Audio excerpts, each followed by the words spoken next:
제4장엄 형상공덕 성취 시방세계를 두루 비추는 광명세계. 아미타 부처님께서는 인지 때에 이 장엄공덕의 인연을 일으키셨습니다. 어떤 불국토에서는 광명이 만족하지 않음을 보시고 저 국토에 청정한 광명이 만족하도록 하겠다는 대원을 바라셔서 아미타 부처님의 광명은 시방 항아사 찰토를 두루 비추십니다.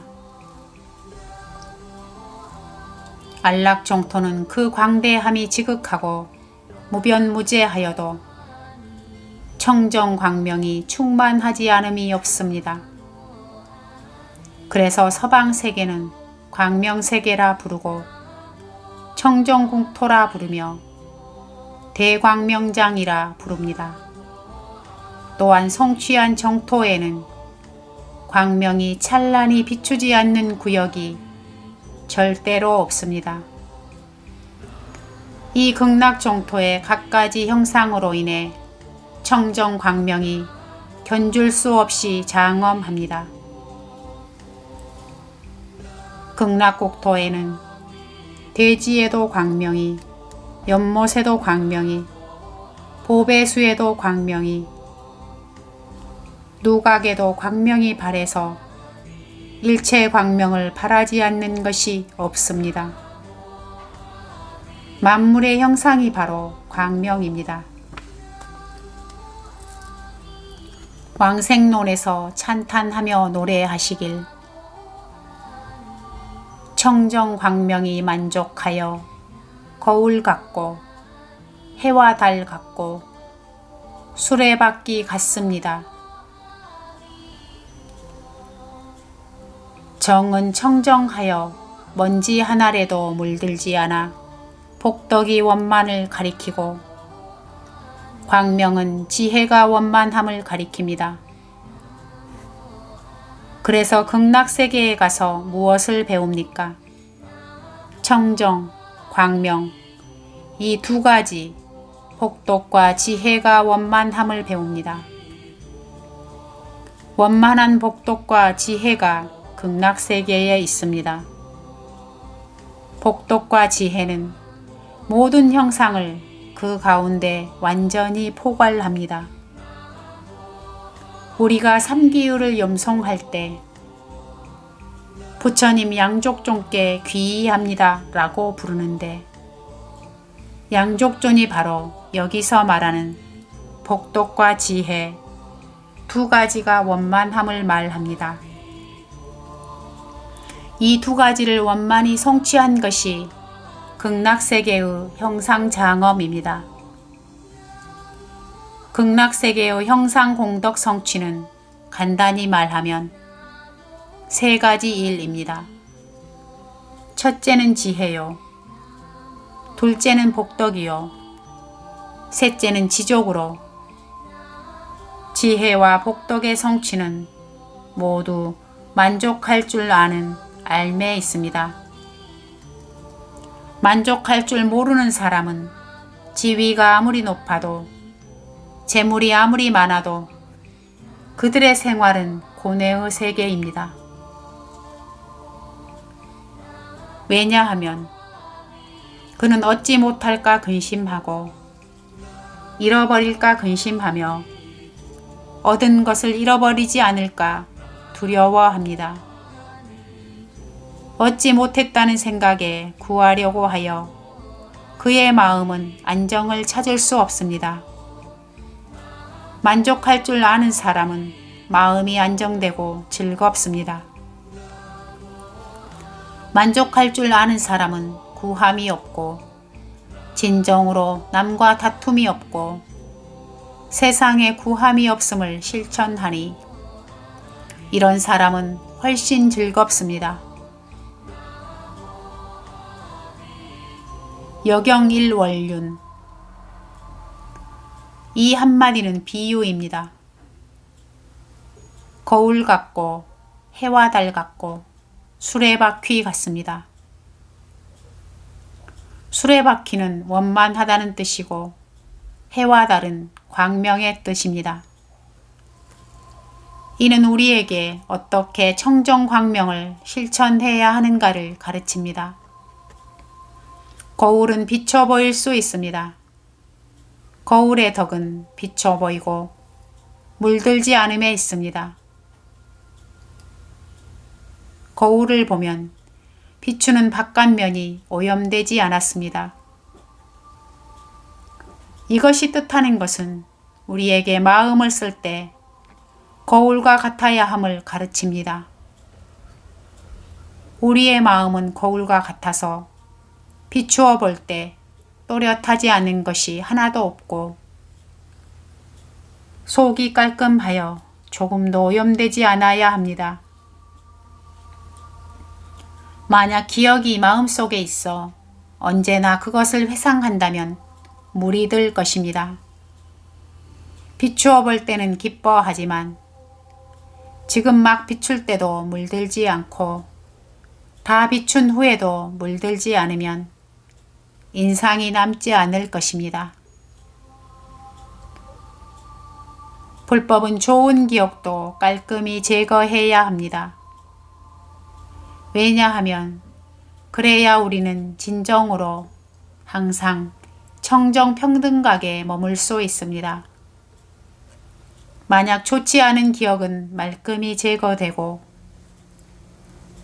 좋은 기억이 여전히 남아있으면 우리의 마음은 여전히 청정하지 않아 윤회하고 있을 것입니다. 선악의 기억이 완전히 없어져 육도를 뛰어넘어 육도에 없고 십법계에도 없으며 일진법계에 있습니다. 무릇 선악의 기억이 인상에 남아있지 않아야 한다면 말하기는 쉬워도 실천하기는 매우 어렵습니다. 석가모니 부처님께서는 우리에게 가장 좋은 방법을 가르쳐 주셨으니 마음속에 단지 아미타불만 있고 아미타불 이외의 선악은 전부 깔끔하게 정리해서 내게는 아무것도 필요 없고 아미타불만 있어야 합니다. 이것은 정말 효과가 있으니 번뇌와 업장을 끊는 것보다 훨씬 더 쉽습니다. 한마디 아미타불로 번뇌를 끊지 않아도 사라지고 한마디 아미타불로 업장을 소멸하지 않아도 전부 소멸되니 이 방법은 훨씬 미묘합니다. 이것이 우리가 배워야 하는 것입니다. 제5장엄 종종사 공덕 성취 생각하는 대로 나타나는 자재세계. 이는 극락세계의 의보 환경을 말합니다. 또한 오늘날 말하는 물질 환경으로 극락세계의 물질 환경은 풍요롭고 지극히 수승합니다. 부처님께서는 인지 때에 왜 이런 장엄을 일으키셨을까요? 어떤 국토의 물질 환경이 풍족하지 않고 갖가지 공양 용구가 저절로 생기지 않으면 마련하느라 갖가지 수고를 겪어야 하는 모습을 보았기 때문입니다. 이러한 인연으로 대비심을 일으켜 국토 속 만물이 자성 속에 진귀한 보배를 구족하고 게다가 저절로 나타나길 희망하셨습니다. 왕생론 원생계에서 말씀하시길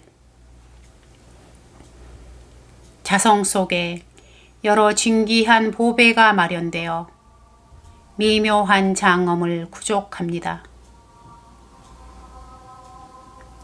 진보성에서 성은 자성으로 자성 속의 진귀한 보배를 말합니다. 극락세계는 자원이 너무나 풍부한데 어디서 유래합니까? 자성에서 유래합니다. 자성 속의 에너지와 자원은 정말 아무리 취해도 다함이 없고 아무리 써도 없어지지 않습니다.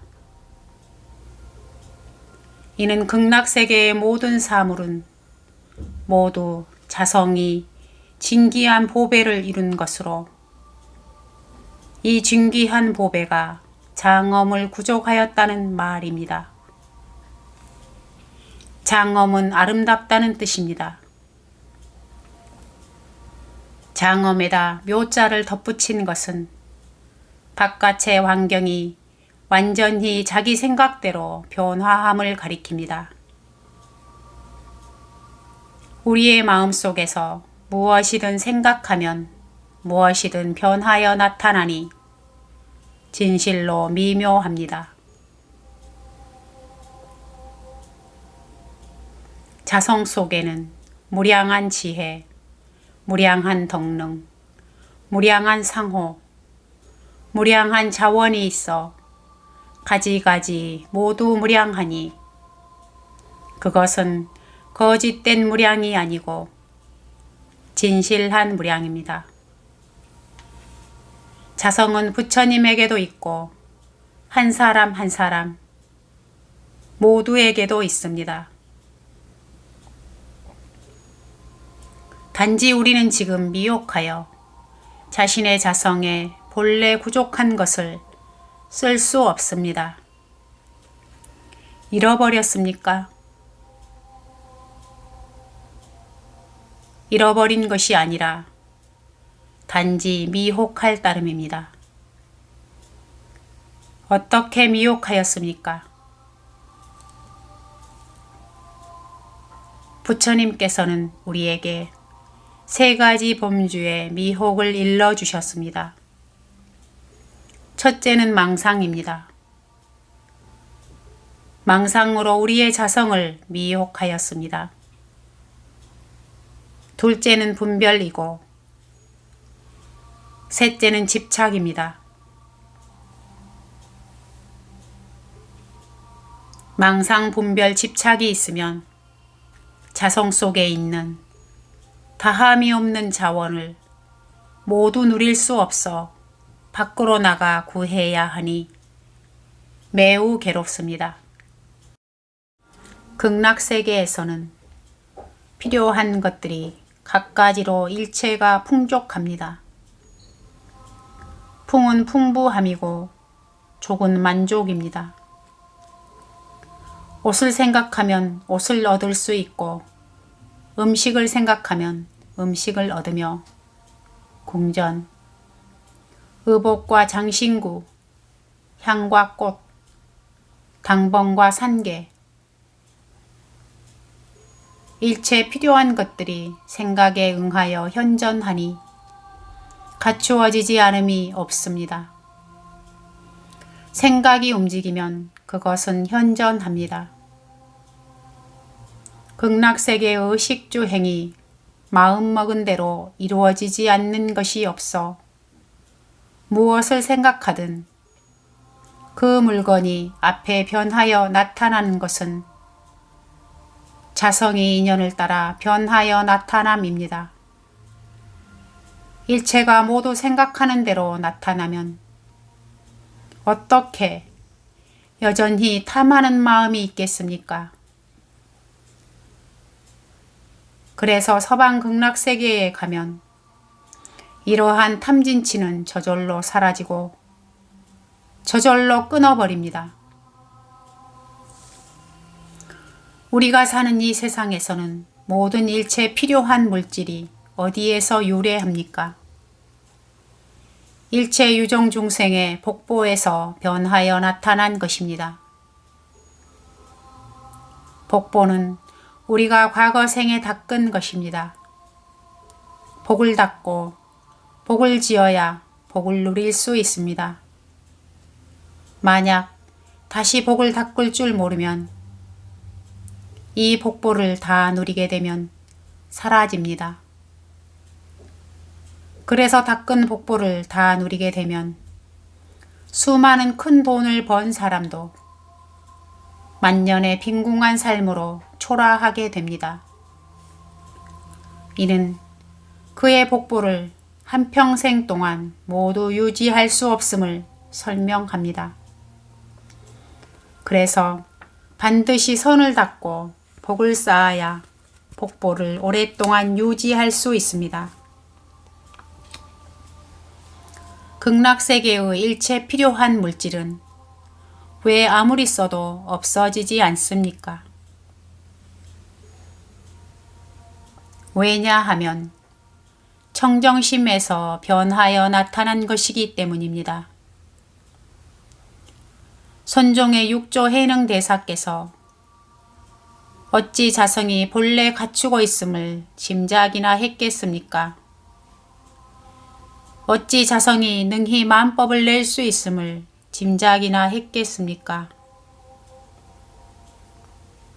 말씀하신 것처럼 극락세계의 일체 필요한 것들은 자성에서 흘러나온 것입니다.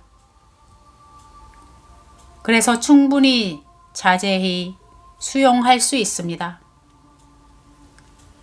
게다가 흘러나오는 것은 미묘하고 진귀한 보배입니다. 여기서 말한 진귀한 보배는 단지 세상의 진귀한 보배로서 비유를 삼지만 실제상으로는 상상할 수 없고 불가사의한 장엄 묘상입니다. 그래서 서방 극락세계에서는 확실히 심자제를 얻습니다. 그래서 의보의 환경이 자제함은 바로 부처님께서 늘 말씀하신 의보는 정보를 따라 바뀐다는 말과 꼭 맞습니다. 그래서 마음이 청정하면 불토가 청정하고 마음이 자제하면 일체 생활에 필요한 것이 자제합니다. 이것이 미묘한 장엄을 구족함입니다.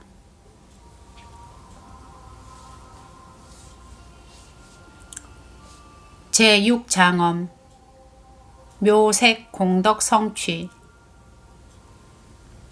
높고 낮은 마음이 없는 평등한 세계. 이는 극락세계의 의보와 정보의 묘색 장엄을 말합니다. 의보의 장엄은 바로 물질 환경의 장엄입니다. 물질 환경은 풍족할 뿐만 아니라 아름답습니다. 정보의 장엄은 심신의 건강을 말합니다.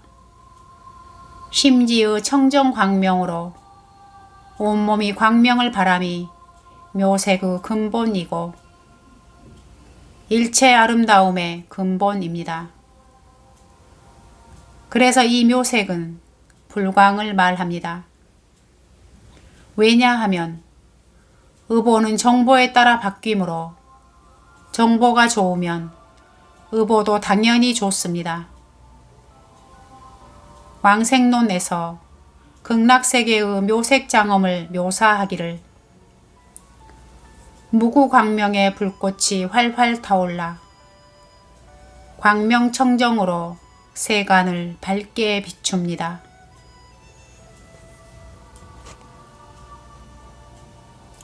무구광염치. 구는 번뇌와 습기를 대표합니다. 바꾸어 말하면 극락세계의 광명은 진심, 본성에서 저절로 생겨난 것입니다. 자성에는 망상 분별, 집착이 없어 순정, 순선합니다. 그래서 이러한 광명의 분위기 가운데 중생의 번뇌 습기는 말끔히 사라지면서 진심, 본성이 드러납니다. 이것이 바로 묘색 장엄입니다.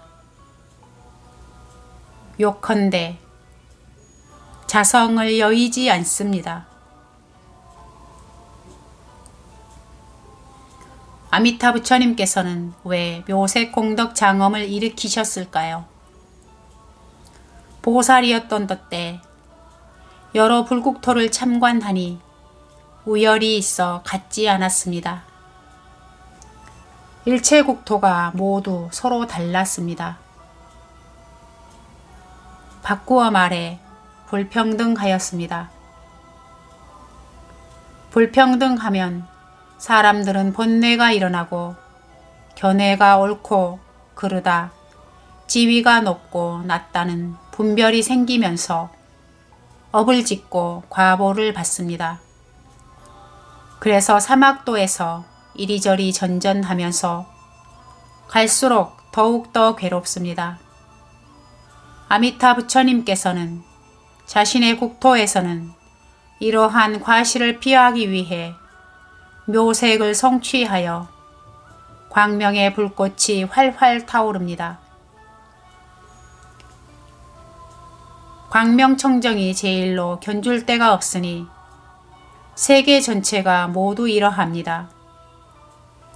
그래서 극락세계에 가면 높고 낮다는 마음이 없어 마음이 평등합니다. 서방 극락세계는 가장 특별하고 가장 수승한 평등세계입니다. 설령 하하품으로 왕생할지라도 아미타 부처님과 평등하여 신체도 같고 색상도 같으며 용모도 같아서 서방 극락세계의 사람은 상호가 모두 같습니다. 물질을 누리는 것도 평등하고 생활 조건도 평등하여 동등하지 않은 것이 하나도 없습니다. 한층 더 깊게 말하면 극락세계는 무생인의 보살이 정업으로 일으킨 세계이고 아미타 열애가 지도하고 교화하는 세계라고 말할 수 있습니다. 이는 또한 부처님께서 우리를 위해 증상년이 되어 장엄 묘색 공덕을 성취합니다. 어떠한 보살이 무생인을 증득합니까? 무생인은 3품으로 나뉩니다. 하품은 칠지보살이고 중품은 팔지보살이며 상품은 구지보살입니다. 극락세계 보살은 칠지 이상의 보살로 부처님께서 경전에서 우리에게 이르신 불태전지의 아비발치 보살입니다. 아비발치는 무생인의 보살로 서방 극락세계에 태어나면 바로 무생인의 보살입니다. 명종요세간, 요는 명요로 광명이 밝게 비춘다, 현저하다는 뜻입니다. 바로 청정평등으로 일체 수용이 대단히 현저하여 사람마다 모두 또렷하고 모두 수용할 수 있다는 말입니다. 이는 바로 정보와 의보 두 가지 세간을 밝게 비춤을 말합니다. 정보는 유정세간이고 의보는 기세간입니다. 요 세간은 바로 정토의 기세간, 유정세간 두 가지 세간을 밝게 비춤입니다.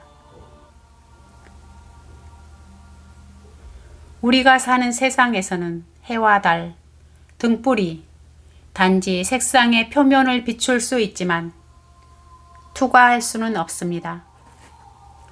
서방 극락세계의 광명은 일체 사물에 모두 투명하게 비추고 겉과 속을 투명하게 비추며 안팎을 비추어 환하게 꿰뚫어 투명합니다.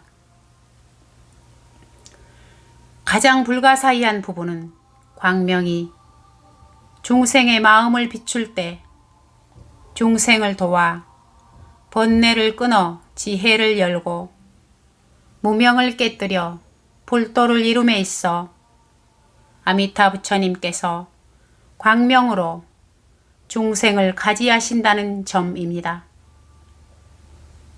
극락세계의 불광 속에 잠겨 있으면 이렇게 수승하고 불가사의한 성취가 있습니다.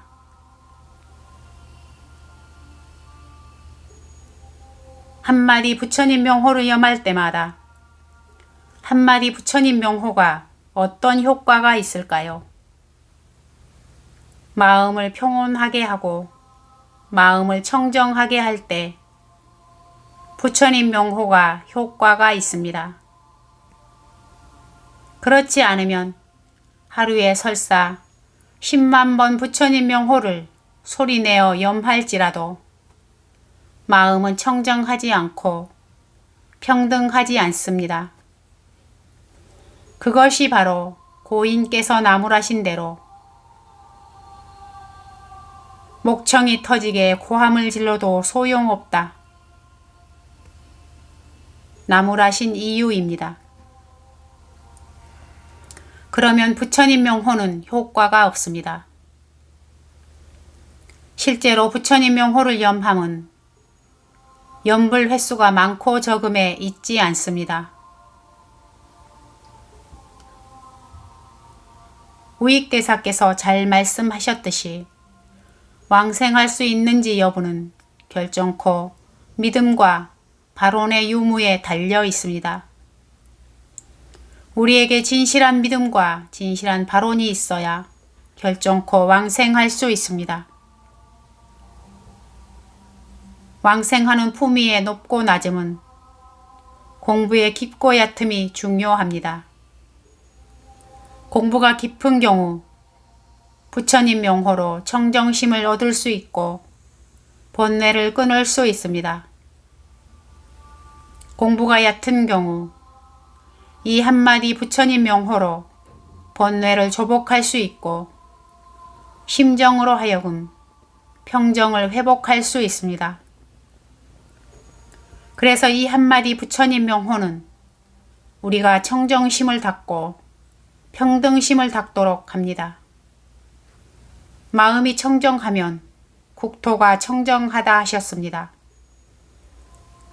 마음이 청정하기만 하면 희방일체 재불찰토에서 어느 찰토와 상응할까요? 서방정토와 상응할 것입니다.